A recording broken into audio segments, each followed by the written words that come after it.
how are you? So I wanted to do this post for like a really long time because this is a question I get asked a lot in regards to breastfeeding, and I've experienced it actually, not just with breastfeeding, but also in pregnancy.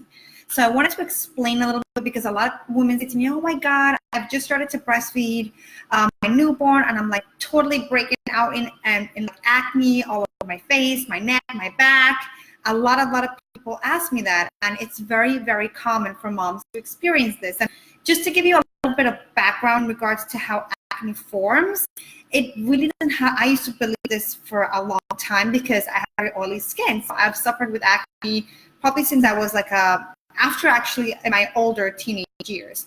And the reason why acne forms, it doesn't really have anything to do with what you eat, although you may think that. But the reason why it really forms is because your sebaceous glands, where your hair are attached to, they overproduce oil. So they segregate too much oil, and then it leaves like it clogs up with your dead skin cells, and then that leaves a layer on your skin. And what's going to happen there is that excess oil is going to sit there, and that's a perfect environment for bacteria.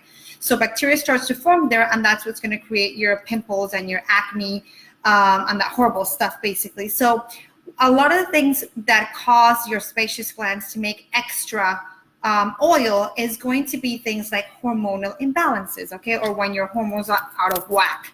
So that tends to happen normally during the first few weeks of your pregnancy. And I've experienced that. That's usually how I know actually that I'm pregnant, because I break out really, really bad.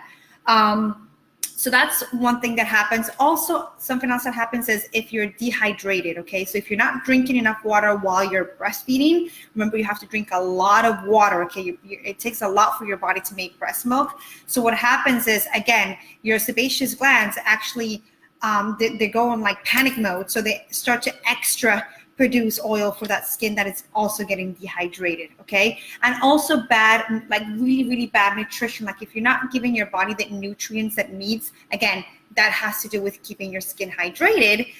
Your sebaceous glands are gonna make extra oil too, okay? So it really doesn't have to be, it doesn't mean that because you're breastfeeding, you're gonna break out with acne. It just means that, first of all, if you're like have oily skin like I do, you're more prone to get acne during pregnancy and breastfeeding because your hormones are out of whack. So they're going to be making extra oil, and then that's what's going to cause the acne. And I've actually had it, like I said, through pretty much all of my breastfeeding journey. It kind of diminishes a little bit towards now, really, because I'm not breastfeeding as much. But you can I still have like little bumps around here and around here too. Something that doesn't help too is your hair, okay? Your hair has a lot of oil. So if you keep your hair down, I try to keep my hair as much as I can tied up, but sometimes I do leave it down, and that's why I notice that I get like acne on my back. So if you have long hair and your hair is like a little bit oily, try to keep your hair up. Another thing that I really recommend is this. It's just like a little formula that I started to, because I've invested so much money too on a lot of acne products, and I felt like they were just so harsh on my skin and they made it worse. I'm irritated and red. So right now I'm not wearing any foundation, just lipstick and eye makeup. This is what my skin looks like. And what my kind of cleansing routine, I've stopped investing in expensive products. Really, really, they don't work. I tend to use more natural products. So some of the things that I use is, I make this little toner from me at night, and it really helps because it's antibacterial. So I use just rice, regular rice. It doesn't have to be expensive, just white rice. And then I use oats. Again, it doesn't have to be fancy oats or Quaker or anything. Just your Walmart oats are good to go. And you mix them together with a little bit of water. Make sure that it's like bottled water, filtered water, or boiled water, so there's like no bacteria in there. And you put it in like a little glass container like this one with a little bit of water. So maybe like, I would say like half ingredients, half oats, half rice, and the rest water. Keep it in your refrigerator so it's cold. If you have a little bit of lavender flowers or calendula flowers, you can add those in there too, and it makes it smell really nice. And then leave it in there for a day. Then after a day, just filter out all the rice and the oats, and then you just, with a little bit of cotton wool, you just put it on your face morning and night, okay? And what that's going to do is going to clean out your face, oats and rice, they actually have an antibacterial effect. So it's going to remove that bacteria without being rough or hard on your skin. It firms up your skin, hydrates your skin, and prevents it from creating that excess oil. Okay. And then obviously you still have to moisturize. I used to do this for a long time. I used to just avoid moisturizers because they always made my skin worse. Well, that's going to be worse too, because your skin, again, is going to be making extra oil to compensate for that dehydration in your skin. So this is what I use for my moisturizer. It's awesome.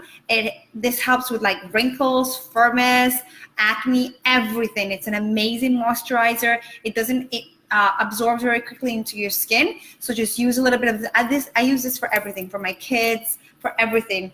And this is one of the ingredients that we have too in our nipple balm, which I swear by this also for healing. It'll help to heal any, it will help to clear up and to heal any acne scars that you have. And I just use this with a little bit of cotton wool all over my skin, all over my face. I put it on my eyelashes too. It's really good for your hair. And it's just amazing. And it's made my skin so much healthier too. So that's kind of just what I recommend if you are suffering with acne and you just want to go the natural way and like the economical way too, because a lot of these like super acne products, I won't mention any names, but they're super expensive. And to be honest, I think they make your skin worse, irritated, and the acne doesn't seem to get any better. So these things have worked for me amazingly. Also, witch hazel really helps to tone also. I tend to use that every like 2 or 3 times a week, but on the rest of the days I do the oatmeal with the rice and the coconut oil. And like I said, sometimes I add lavender flowers or calendula flowers too, and they again help with the healing, and they just smell really nice. And if you put it on cold, oh, it's just so refreshing. So just wanted to give those tips. So don't think that acne is a side effect of breastfeeding. It really isn't. The real thing that is happening is the hormonal changes in your body are causing that your sebaceous glands to make extra oil, because your hormones are a little bit out of whack with everything that's going on with your body. So that's basically what it comes down to. Okay, and just for the reference, just anything to do with like hormonal skin issues usually tend to be around your T-zone, here, and around here on your neck, of course. Sometimes it may be on your chest or your back, but usually it's going to be around this area, your T-zone area. That's to do with hormonal imbalances that cause skin problems. Okay, wanted to share that with you, mommies. Bye.